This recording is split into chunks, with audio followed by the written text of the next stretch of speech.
Healthwise FAQ. It's Healthwise FAQ right here on Body and Soul Upsized on 938 Live. We're continuing our Haze series. As many of you have looked to the skies and see that it's returned, we've seen some fluctuating levels, and some days it's been over 200 in some cases. Better days, we see on Thursday that it was in the 80s and 70s in some cases too. But still, many people are looking to the skies and wondering why. Why is this here? Why is it back again? Joining me on this edition of your Haze series on Healthwise FAQ, Dr. Eric Velasco, research scientist at the Singapore MIT Alliance for Research and Technology Center for Environmental Sensing and Modeling. He was speaking recently at the Singapore Perspective on Urban Air Quality and Public Health Symposium that was organized by Nanyang Polytechnic. Dr. Velasco, thank you so much for joining us. Can I start at the beginning then? I mean, many people are wondering why? And we just hear Sumatra forest fires. I mean, talk to us. What has triggered haze in the first place? Well, first I have to say thank you for the opportunity to talk about the smoke haze and its causes with your public.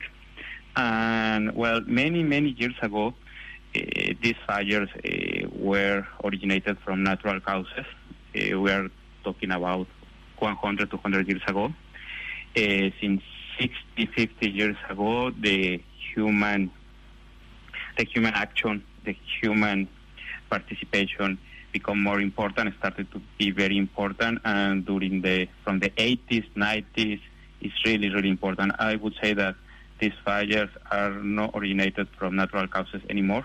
The anthropogenic reasons, our actions, our activities are the main origin of these fires. Usually, El Niño years used to be the problematic years.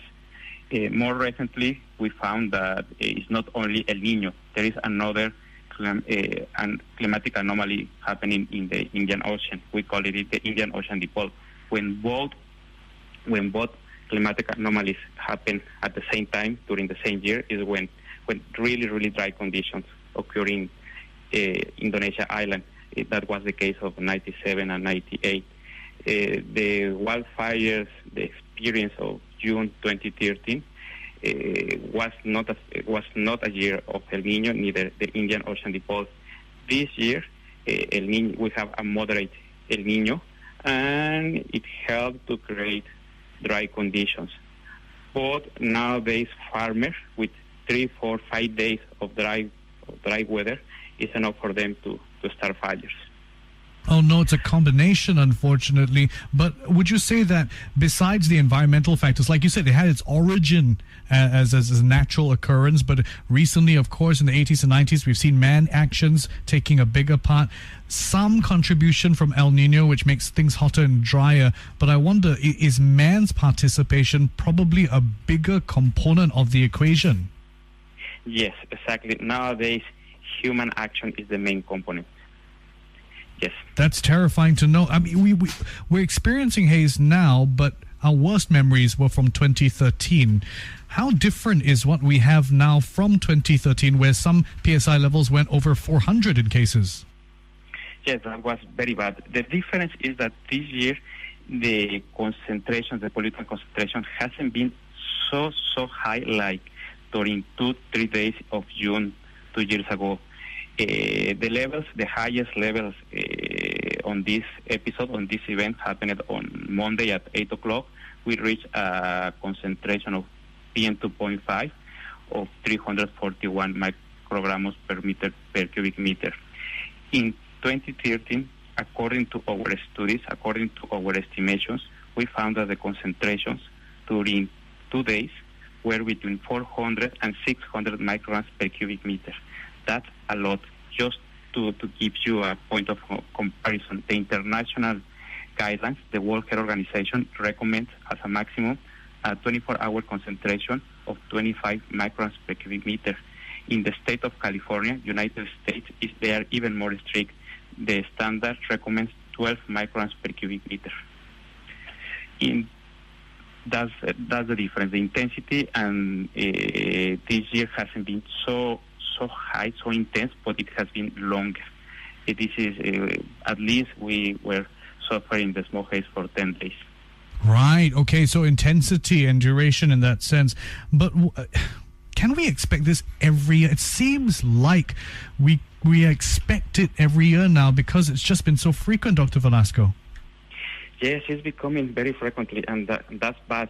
And this is telling us that the meteorological variables, they have a role, they are important, but they are pointing out as the human participation the main cause. Meanwhile, if we cannot solve this problem, this is a political and economical problem that we need to solve as a Singapore together with Indonesia and other countries in the region. Meanwhile, we cannot find a solution. This could be an almost annual affair. This is just something that we have to bear with. We have to we have to prepare for it to be an annual affair unless we do something about it in terms of governments and leaders having an impact on the man-made actions, I guess. Yes, exactly. We need to be prepared. The smoke haze is going to come back. It's a very complex system. And well, the way to solve this problem is to invite scientists, universities to investigate the association, the relations between the smoke haze with its economic, social, and environmental and health costs. We could learn from Sweden and Norway. They are very good examples. They found a way to work with their neighbors to reduce pollution and solve the acid rain problem back in the 70s and 80s. The media and the NGO can help to disseminate the scientific information and raise public awareness. So we need to work together, the society. Things are not going to change if people, if citizens, if everybody don't push for it.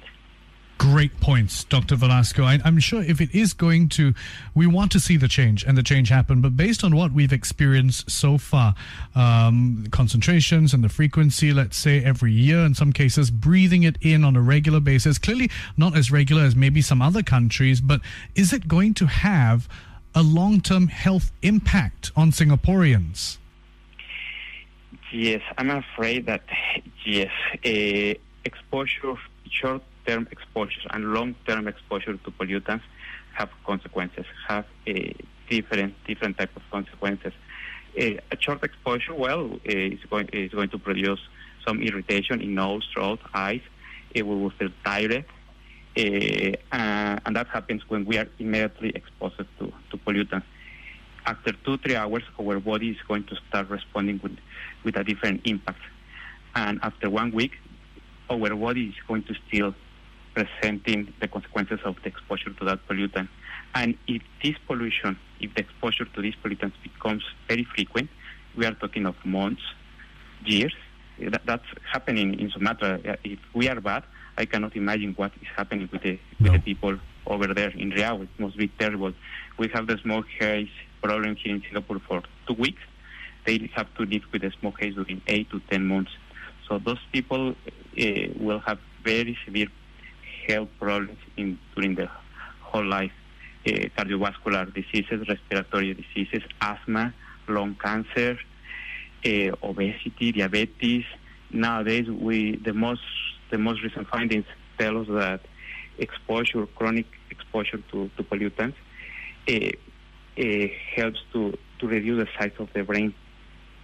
That's terrible. That's terrible to hear that this is going to impact and a large number of people that might be at risk of this with this prolonged exposure. But again, coming back to the local context, I mean, like you said, the difference is there. We get it maybe 2 weeks, in some cases up to a month in certain years. Is that enough to cause long-term? Is that long-term exposure as well, in your opinion? If it becomes every year, it's not going to be so bad. It's not going to be so bad like in other places, but it's going to have some adverse effects.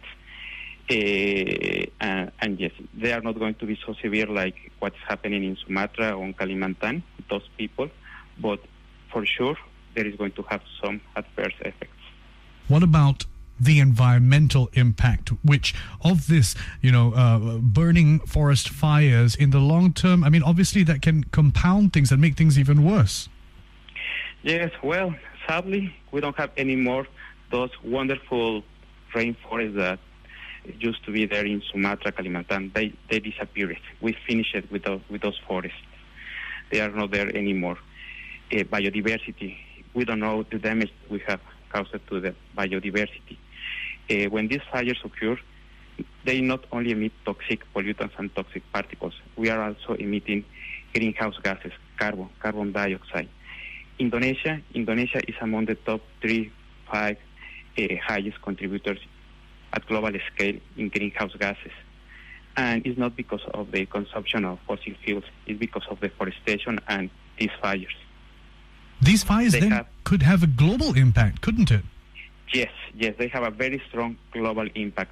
These particles, these huge plumes of toxic gases and particles, they also contain carbon dioxide. Particles have a short-term effect in the regional climatology. They have an impact. They change a little bit the meteorological variables, but at global scale, the release of this carbon dioxide is very important. It's a very, very important contributor. Dr. Velasco, I must ask you then, as we wrap up our discussion, what needs to happen now? What would you like to see change and happen now to address some of the impact that we've just discussed?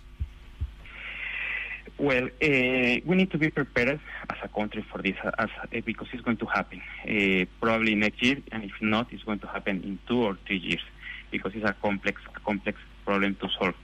I always put the case of the drugs war. I'm from Mexico, and I'm very familiar with this problem. Governments have been fighting against drugs during 40, 50 years, and nothing has achieved. Nowadays, the drugs consumption is even higher, and the problem is because governments have been fighting against the production and distribution, and they have forgot that the solution is in the money. The money, governments should be chasing the money, where the monies go, who is getting the economic profit, and something similar could be happening with the oil palm. Farmers, they are poor people. They need to live. We blame to farmers, but we should be looking who is getting the profit of all this cheap oil palm.